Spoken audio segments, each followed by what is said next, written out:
Hey, good morning. Good morning, everybody. This is Subira. Good morning. And my classmate and friend, Shaka Guru. Hey, what's up, everybody? Good morning. Good morning. Good morning.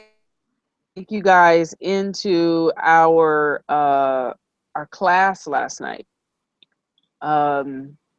And maybe share a little bit leading up to it. But last night's class was wow. Exactly. Yes. Last night's class was off the chain. Chief went in. He went in. I'm telling you. hmm Wow. So there's a lot to unpack. My first thought is, do you have any dreams you want to talk about?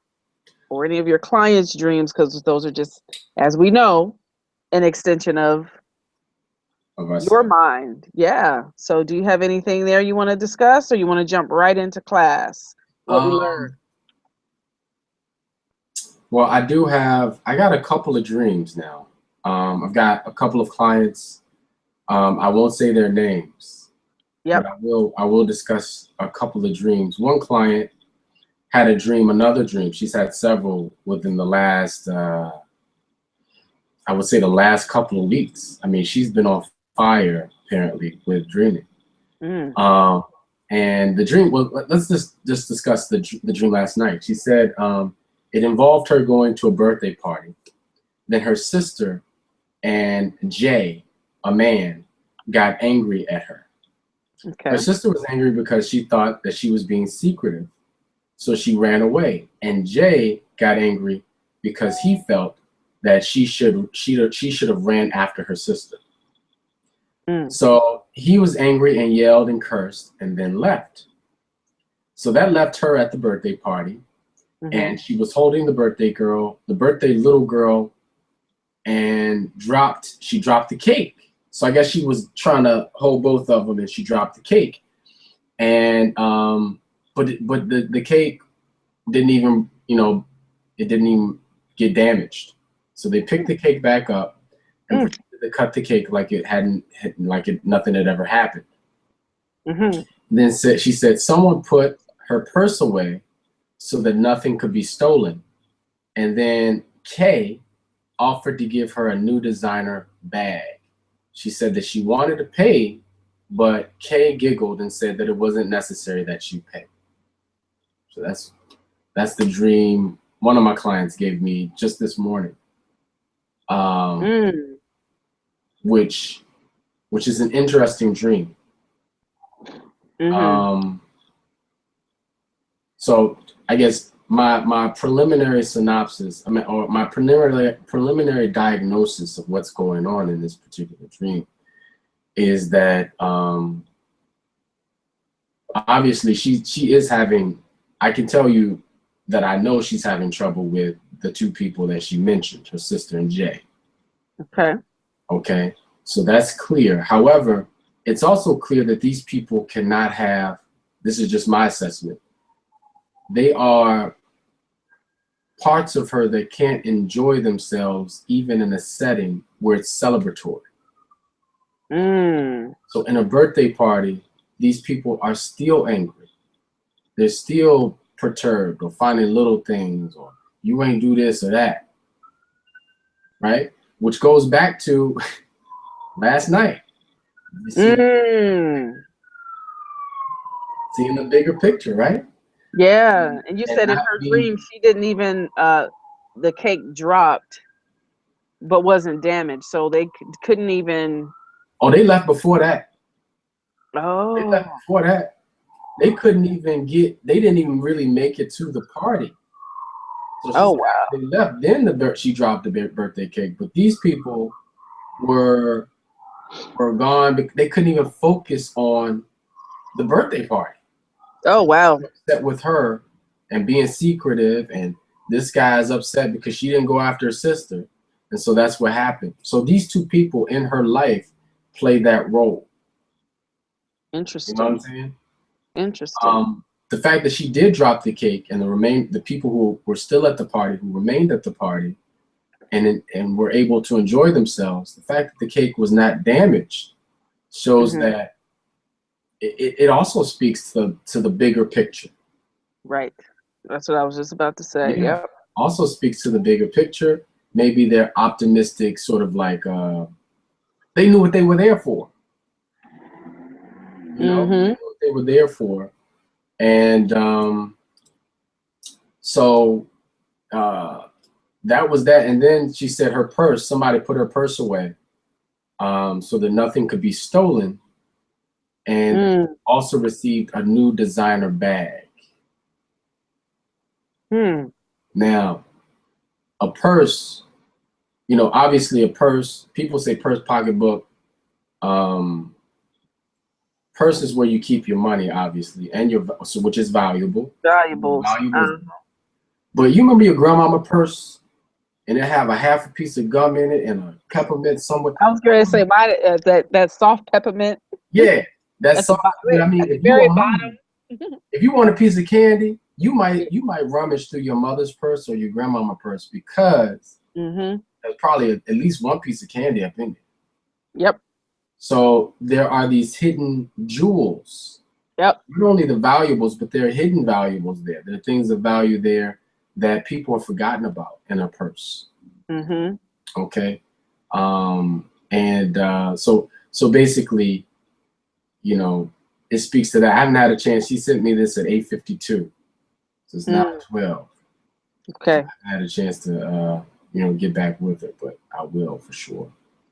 Yeah, do some divination on the dream to ask, you know, the spirits what is being said. Interesting. Do you have any other ones? Well, the other one was another client of mine. She was having some issues. Basically, something in a previous divination came true. All of a sudden. Okay.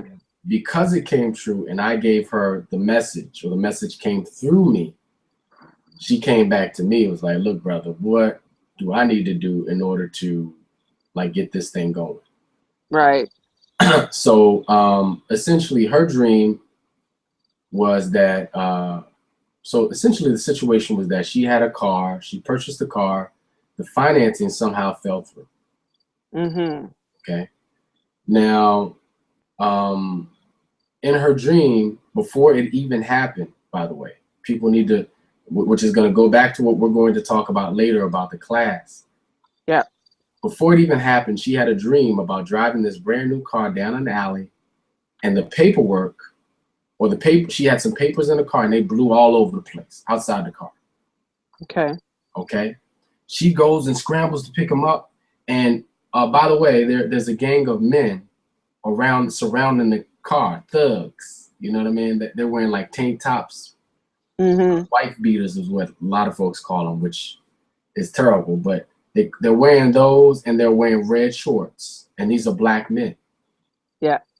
So they basically scared her to death. But she manages to get all of the papers back in order, get back into the car, and drive away. Okay. Good sign.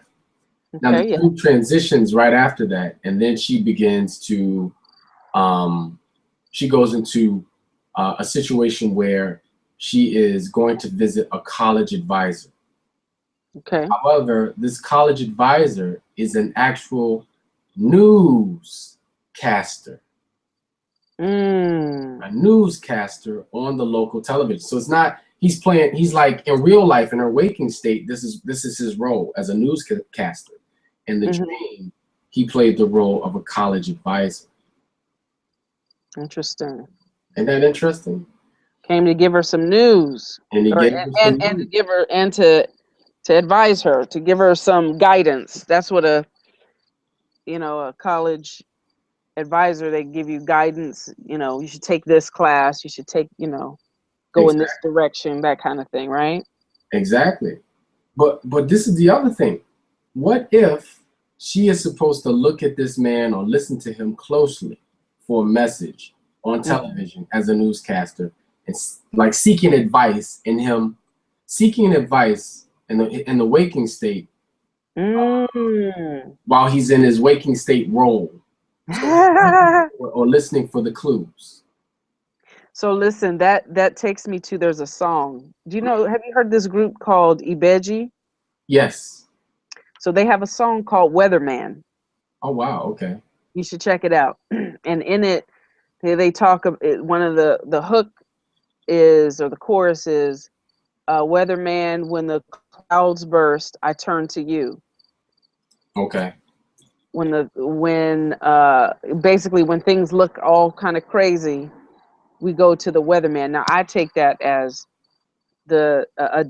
she goes to a babalao, a diviner of some sort, and they're able to do what we do, which is look at the context of a person's life and forecast.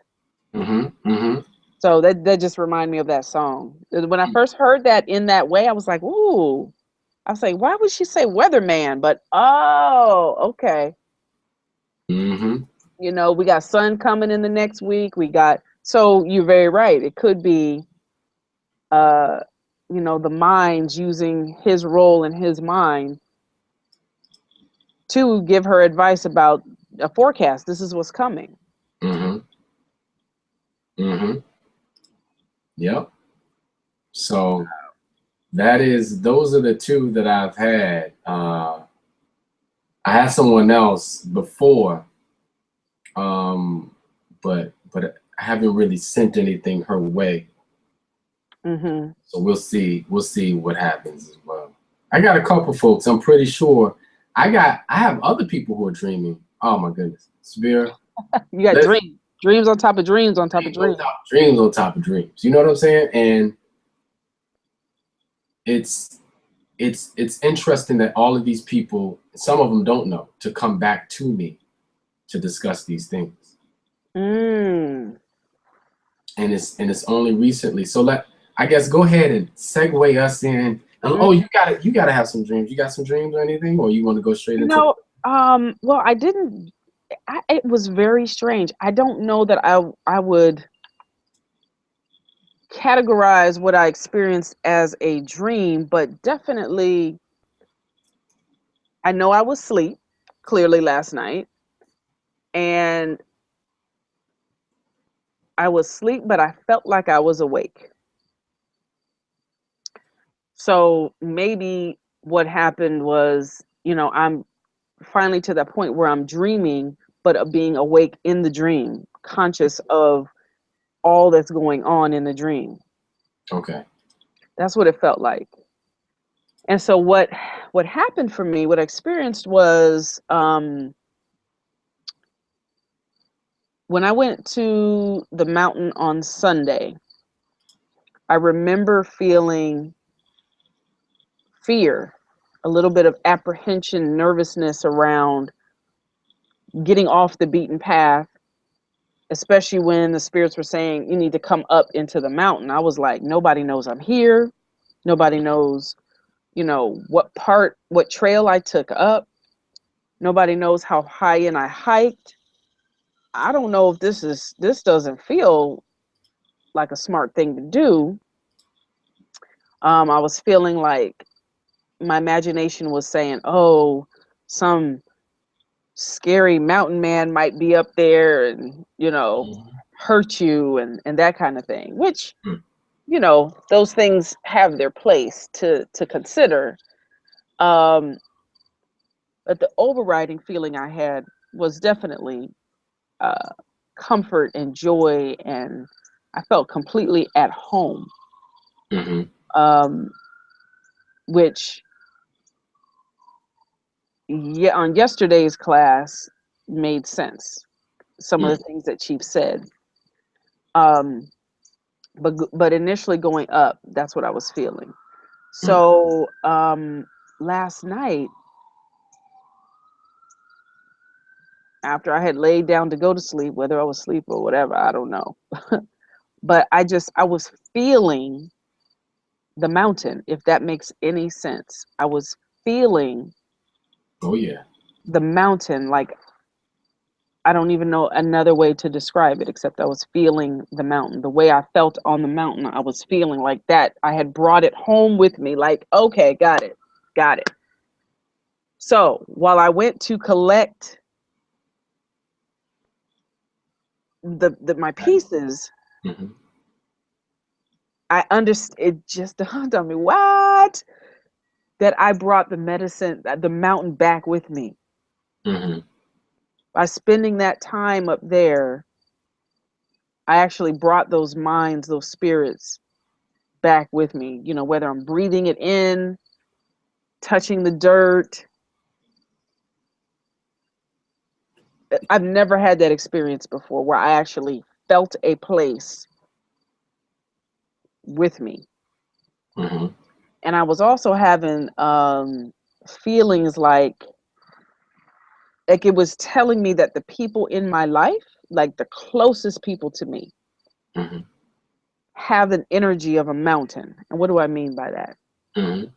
The people closest to me are very stable, Mm-hmm.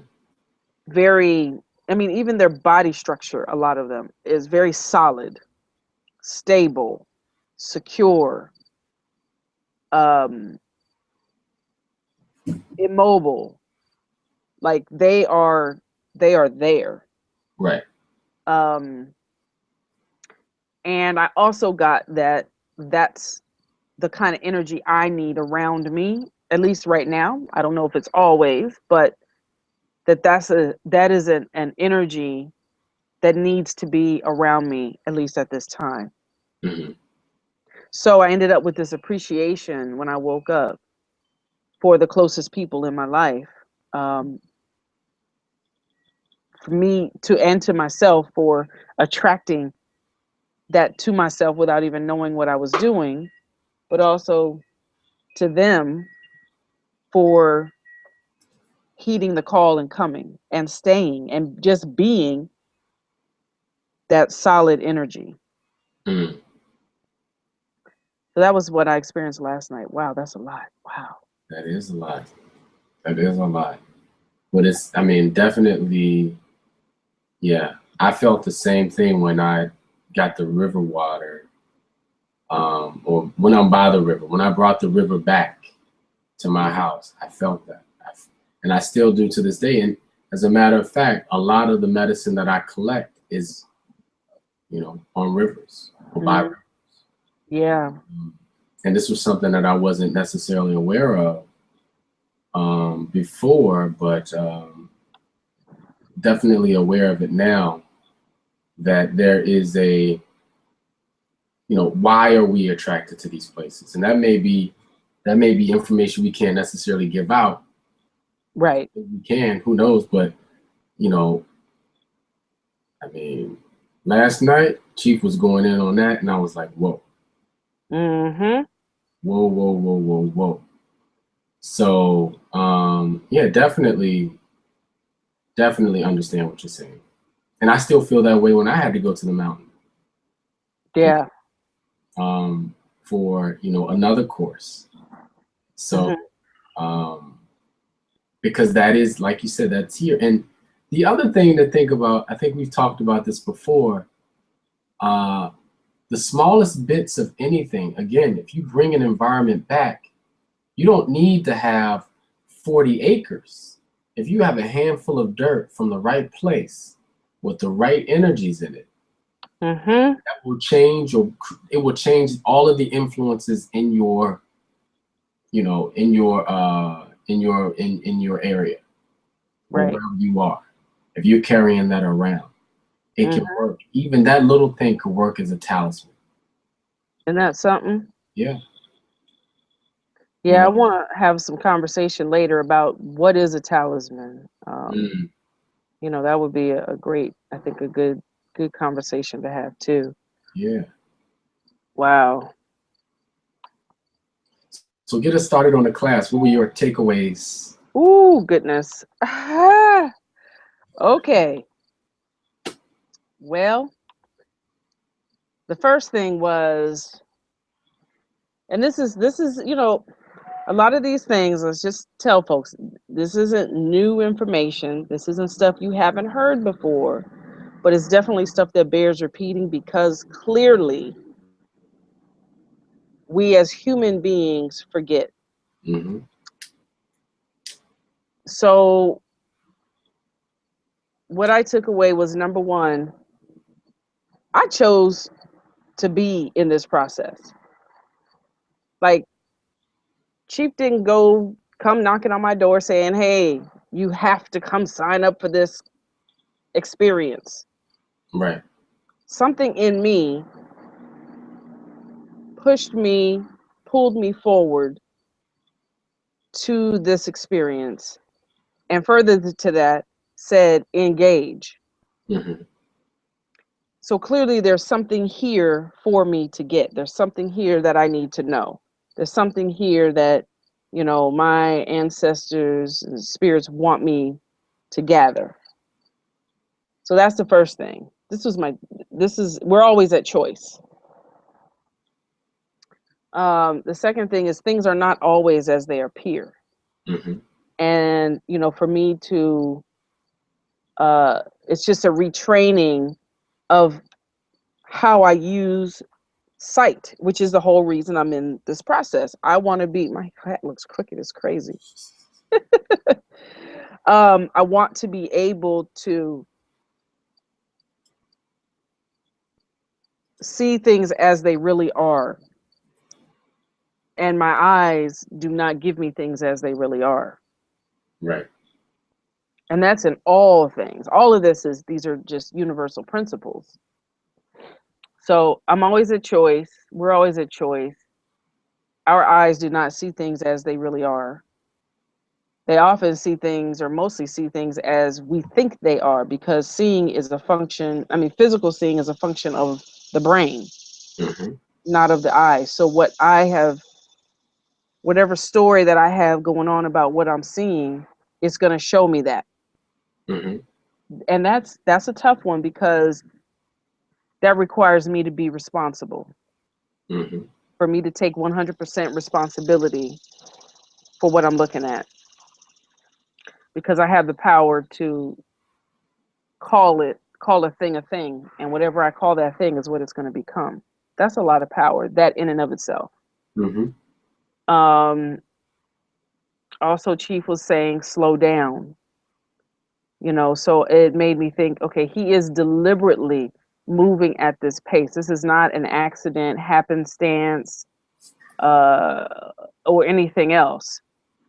This is traditional African, and that pace is not necessarily set by, okay, it's 9:15. We need to be on to the next task. We need to be. It is an organic, a natural movement, a flow. When things shift naturally, then it's time to shift and not before. If Mm-hmm. you haven't gotten all that you're supposed to get by the time the syllabus says, then that means you need to hang out in the energy for a little bit more, maybe. Mm-hmm. Um, as I become more keenly aware of subtle nuances, I can feel shifts happening. It's like, Right. uh-oh, we just went to a different place. Yeah. Whether that's an upshift or a downshift, I'm feeling that in the class. Mm-hmm. So that's enough for now. Let me let you jump in there and some of your takeaways, and we can unpack some of that stuff. Well, my major takeaway was, and this is something we have been talking, and it goes, we having these conversations, these are all things that we have been talking about off camera, on camera, etc. These are all things that we've been dealing with mentally, and almost appreciative of from the very beginning. Mm-hmm. Okay. Yep. I can't remember a time when I was more observant. I was better able to concentrate and focus spiritually. I still got a ways to go, Mm-hmm. right? Mm-hmm. With some of the other things in my life, but when it comes to focusing, observing, getting results, I can't recall a time where I was even close to where I am now, and this is only the beginning. Mm-hmm. I think one of the things that we've benefited from most is that we apply what we're learning. Yeah. So, for example, I would have never, after the first divination course, even though I'd done Dream Warriors, I never asked my people or my clients if they had any dreams. That wasn't even a part. And you know what? That might have given me some additional information. This is also something that Chief talked about in those courses, saying, look, I have a certain divination where people come back to me and tell me their dreams. Mm-hmm. Never dawned on me until naturally I started to ask, well, I'm always asked this. Have you had any dreams? Mm-hmm. All of a sudden, people are having dreams and they need interpretation. And all of these things are relevant to the actual situations that they find themselves in. Sometimes I can unpack their dream and not need to do a reading. Right. Not need to actually do a reading. And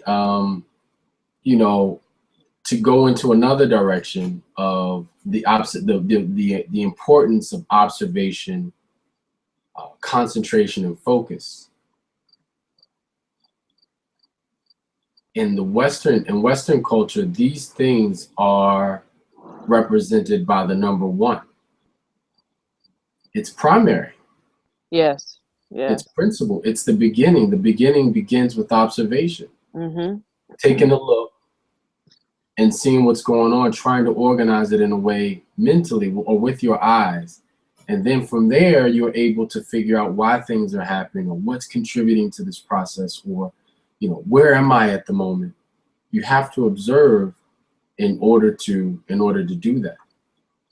So it's the first step, And then the last thing I was going to say is that dream work is a science. Mm-hmm. And a lot of people would find it difficult to understand. But dream work is a science, which I personally am still trying to work out myself. I don't always even write down my dreams or come up with a time when I had them or a day that I had them, and whether the moon was waning or was waxing or was a full moon or it's a holiday or my wife said this. I don't even have all of those things going on. Point. I'm just trying to catalog and chronicle my dreams, and I'm doing most of it mentally. So I have to get back to the science of these dreams, the science of divination. This is all a science and observation. There are going to be hypotheses that are made, and all of this stuff needs to be written down and cataloged. Yeah, which is what he Chief is consistently saying, that we need to be applying the scientific method. Yes. And we need to be, like you said, cataloging so that we can cross-reference and start making connections. Mm-hmm. So yeah, I didn't mean to cut you off, but yeah. No. Mm-hmm. That was pretty much it. I mean, the dream work portion of it goes really deep. And I think until I'm doing those things, this is the one thing that he left us with. He said, dreams are so important. You know why? He said, because you guys don't understand, that's where all the masters live. Yes, that was deep when he said that. That's where all the masters are. He said, these people who think that they can regurgitate information, read a couple books and they know, oh yeah, whatever it is, the number one, like I did with they got all of this knowledge. Yeah. But they don't understand that none of that matters, because this is all the surface world. Mm-hmm. The dream world is everything below the surface. Yep. So he said, I'm trying to get you where you listen. what we're talking about, the reason why it's difficult is because this is where all the masters are. Yeah. And that takes, that takes constant practice. Being a martial artist, I completely appreciated that analogy that he drew. Speaking about how elite, whether it's athletes, martial artists, whatever, they drill over and over and over. I mean, it's, for the last 25 years, I've been doing a front kick. Right. I've been doing a side kick. I've been doing a back kick. I've been doing a roundhouse. There's not a whole bunch of kicks. There's a couple of major kicks, a couple of major punches. And if you can't land those, all the stuff that you build on from there looks fancy, but it's not effective. Right. So in divination and in someone who is going to actually be a practitioner of, to me, this is an art. Mm-hmm.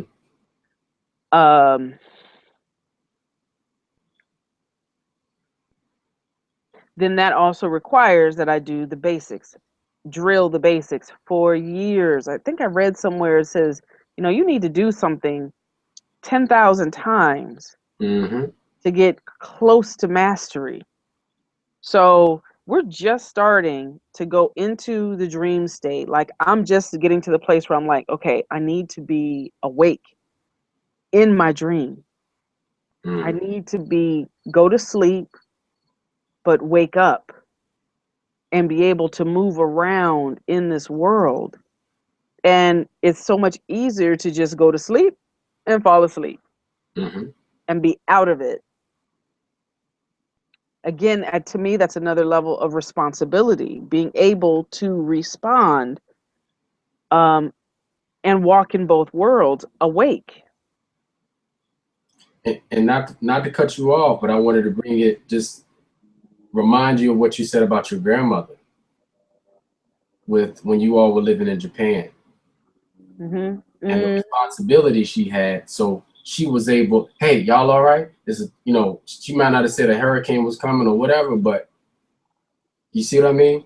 Yeah. So more information and data comes in based upon, the level of responsibility you have and the level of focus that you exert those responsibilities. So sorry. No, that's great. That's great. And he did use that word. If he said it once, he said it 1,000 times. I need you to focus. You need to focus. You need to focus. And that was loud and clear. It's just, I guess it struck me that this is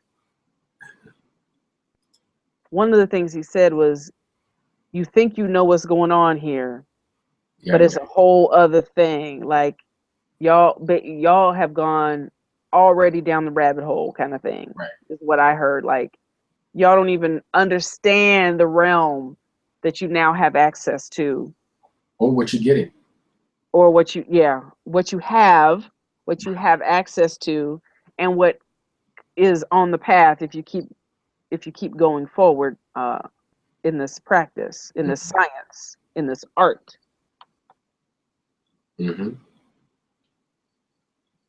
Wow. Yeah. It'll make you think now. Yeah.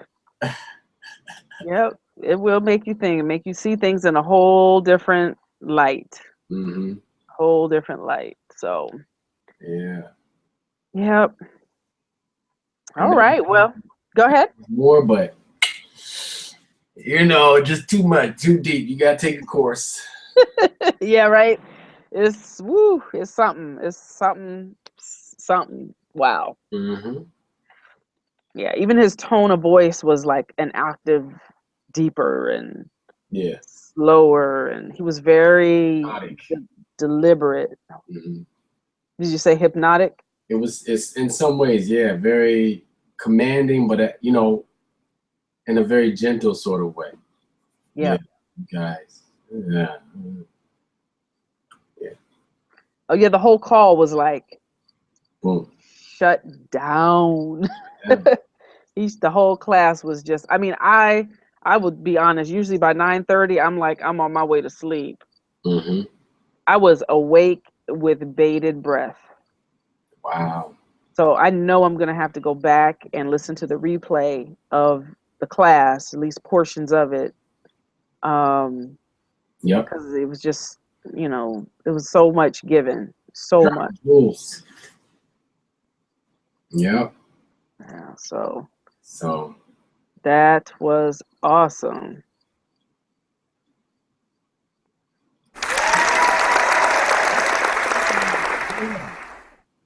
Yay us, yay class. So good, good, good. Well, I guess maybe we've come to the end of the show for today. mhm. What do you think? I do. I think that was more than enough for people to think about. Yeah, Do we have any viewers? not today. Not today? Okay. Okay. Well, we pretty soon here. I'd be surprised if we didn't start getting a lot more people tuning in with the number of videos that we've done. So Mm-hmm. they're coming. Yep, yep, yep. Yeah. So cool. All right. Well, again, everyone, we just want to remind you that if you are watching this replay and you are a diviner, a reader of the indigenous sort, and you are looking for a place to be able to use your skills and generate an income for yourself, you want to get in touch with Chief Amachi Apeto Buaru of the Indigenous International Indigenous Knowledge and Development Society, IIKDS, where we're students. He does have a platform, and he does have some spots open for Indigenous diviners that are not necessarily students, but that this is what you already do for a living. So hit him up on Facebook, hit him up, look up the website, and check out the platform. Yes. Yes. And what about your information? How can they find you? Oh, well, definitely on Facebook, Subira Falami, as it says right there. I have another page called Subira Divines, so they can look me up there on Facebook, and Sacred Warrior Yoga, which is my coaching platform. Also, you can find that on Facebook. So Sacred Warrior Yoga, Subira Divines, and or Subira Falame, which is my personal page, and I pretty much accept people to my personal page. Mm-hmm. Mm-hmm. And how about you, my friend? You can find me on Facebook, ShakaGuru. Just type it in. I'm pretty sure there are very few, if any, other folks with that name. Yeah, keep in touch. I'll friend up anybody. Just let me know, I guess, through a message, because sometimes I do get spammers. But Yeah. just let me know through message or something that you saw the show, that you're interested in keeping in touch, and I will definitely add you. To also let you know, I'd like to also let you know that Subira and I are looking for folks to do a free reading for. On a platform like this, we're going to do a live Google Hangout in the next, I would say, couple of weeks. So we're trying to get some names. I've got a couple, and we'll post those on our respective channels, maybe even on each other's channels. Why not, right? So Absolutely. And so you all can see how it works, what people get out of it, their reactions and things of that nature. And these are going to be free. So you've got nothing to lose other than maybe folks seeing you get a reading, maybe. There could be personal information that comes up, so you have to determine whether or not, that's something you want or something you feel comfortable with. But otherwise, I mean, it's going to be very detailed. And I think many of you will be surprised at what comes out of those readings. Also, I just thought about this, Subira. So you let me know if you agree with this. But I was thinking maybe folks who are watching could give us dreams that they're having. Oh, that would be great. You know, and we could do shows where we kind of like go through dreams, and again, we don't have to give anyone's personal identity, but we can, you know, interpret dreams based upon what we're seeing, and even at some point maybe we can even divine on dreams. So you know, the sky's the limit, people. The sky is the limit. Yeah, Sky is the limit. And if you want to know, we can definitely bridge that communication gap. that's right. Give you some insight. Awesome. Yeah. Well, thanks for all that, Shaka. All right. So, folks, we are out of here until tomorrow, same time, 9 o'clock. Me and Shaka will be here to just have further conversations. Yep. And we thank you, whether you watch this live from time to time or you check us out on the replay. Thanks so much. And we'll see y'all tomorrow. This is Subira from Baltimore and Shaka from Virginia. All right, y'all. Take it easy. Peace.